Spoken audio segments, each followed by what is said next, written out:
जय शिवराय मित्रांनो. आज आपण एका नवीन विषयावर आणि महाराष्ट्रातल्या सध्या ज्वलंत विषयावरती चर्चा करणार आहोत. महाराष्ट्रात हाय प्रोफाईल भोंदूबाबा कॅप्टन खरातचं प्रकरण आहे जोरात. बघा, महाराष्ट्रात सगळीकडेच भोंदूगिरी वाढलेली असते. अनेक प्रकारचे भोंदू, प्रत्येक गावागावामध्ये भोंदू आहेत.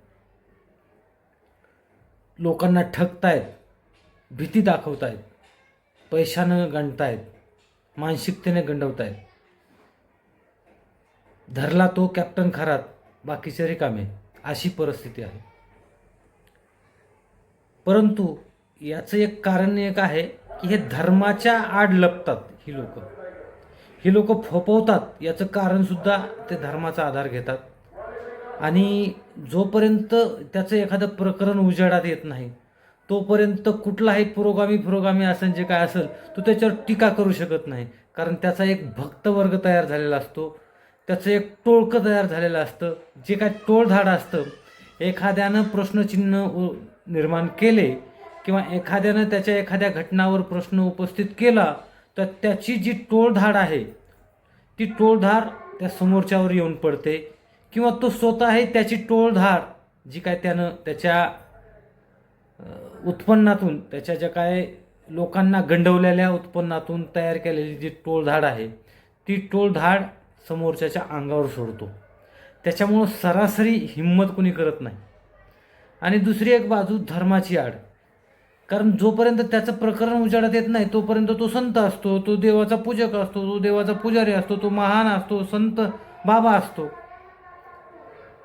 त्याच्यामुळे त्याच्यावर कोणाची बोलायची हिंमत होत नाही. हीच परिस्थिती सध्या महाराष्ट्रात तरी आहे. भारतात तर आहेच आहे, परंतु महाराष्ट्रात सुद्धा फोफावते आहे. महाराष्ट्र हा पुरोगामी होता. केवळ पुरोगामी म्हणजे प्रतिगामित्वाला नाकारणे अशातला काही भाग नाही आहे. परंतु महाराष्ट्र हा सुधारणावादी होता. जे चांगलं आहे तो घेऊन पुढे चालणारा हा महाराष्ट्र होता. याचं सगळं श्रेय जाते ते आपल्या संत परंपराला.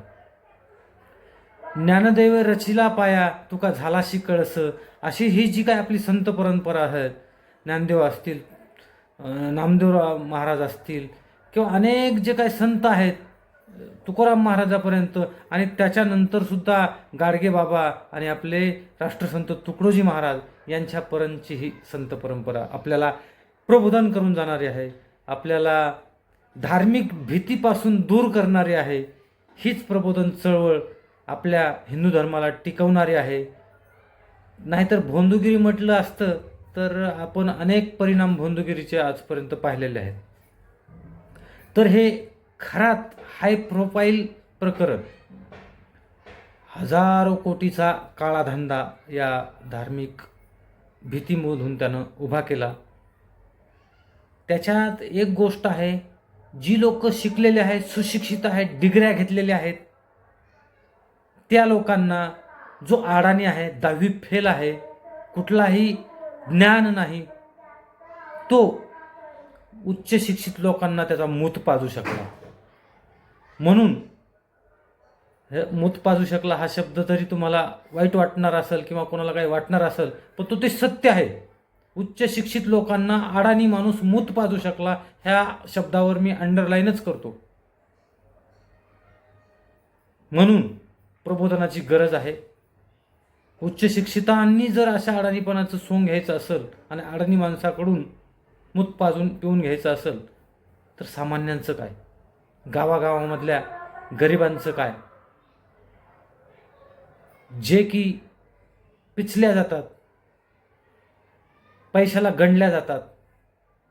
तुम्हाला अमुक आहे तमुक आहे, तुम्हाला हे कार्य करावं लागेल, ते कार्य करावं लागेल, गोंधळ घालावा लागेल, सुकून बघावं लागेल, आरती घालावं लागेल, सवासणी घालावं लागतील, खेळ करावा लागेल, असले प्रकार ग्रामीण भागामध्ये चालतात. आणि एक एक कार्यक्रम त्याचा 50-50 हजाराला चालतो गरिबाचा. जो की गरीब वार्षिक उत्पन्न 50,000 60,000 असणारा असतो, तो एखादा छोटा कार्यक्रम करण्यासाठी त्याचे 25-30 हजार रुपये घातल्या जातात. पाहुण्याला हायर करतो, कपडे घालतो, जेवायला बोकडं कापतो किंवा चांगलं गोडधोड मोठं करतो, पंक्ती उठवतो. म्हणजे पंक्ती उठवण्याला आपल्याला आक्षेप नाही आहे, परंतु त्याच्या ऐपतीनुसार कर्ज काढून पंगत उठायची असेल तर त्याला पंक्ती उठायला चूक म्हणता येणार नाही, पण कर्ज काढण्याला चूक म्हणता येईल. तेही का, तर त्याला घातलेल्या भीतीला बाजूला सारण्यासाठी. म्हणून महाराष्ट्रात प्रबोधनाची खूप गरज आहे. या कॅप्टन जोरात असलेला खराताचं जे काय प्रकरण आलंय त्यापासून महाराष्ट्राने खरंच खूप मोठी शीख घेतली पाहिजे. जे कोणी प्रबोधन करणारे लोक आहेत त्यांना प्रोत्साहन दिलं पाहिजे, ना की धर्माच्या आड लपणाऱ्या लोकांना पुन्हा आपण पांघरून टाकून त्याचे प्रकरण वाढत वाढत जाण्याची वाट बघतो. असं खूप घडतंय मित्रांनो. त्याच्यामुळं जे काही असे भोंदूगिरी करणारे आहेत ते लवकर, माझ्या कट्टर हिंदुत्ववादी मित्रांना सुद्धा मी आव्हान करतो, हे असल्या लोकांना खड्यासारखं बाजूला काढा. धर्म आपला बदनाम याच लोकांमुळे होतो. जो अडाणी माणूस, ज्याला कसलंही ज्ञान नाही, तो एक मंदिर बांधतो आणि तिथं लोकांना सल्ले देत बसतो. हे कसं आपल्याला पटू शकतं? आणि त्याच्यावर कुणाचा आक्षेप सुद्धा येत नाही, उच्च शिक्षितांचा आक्षेप येत नाही. त्याच्याकडून सल्ले घेतले जातात, त्याच्याकडून मूत प्यायला घेतलं जातं. किती दुर्दैव आहे या महाराष्ट्राचं. म्हणून मित्रांनो, प्रत्येकानं जागृत झालं पाहिजे. सोशल मीडियाच्या माध्यमातून प्रचार प्रसार आणि प्रबोधन केलं पाहिजे, जेणेकरून असल्या खरात बाबांसारखे ढोंगी लोक या महाराष्ट्रातून हद्दपार होतील. हे तुमचं आमचं आद्य कर्तव्य आहे. तर मित्रांनो, असंच आपण प्रबोधन करूया. माझ्या या कॅप्टन जोरात असलेल्या खराताच्या प्रकरणाबद्दल मी मांडलेलं माझं मत सामान्य जनतेपर्यंत पोहोचवा. माझ्या व्हिडिओला लाईक करा, शेअर करा आणि हे विचार तुम्ही सुद्धा मांडा, सामान्यापर्यंत पोहोचवा. धन्यवाद.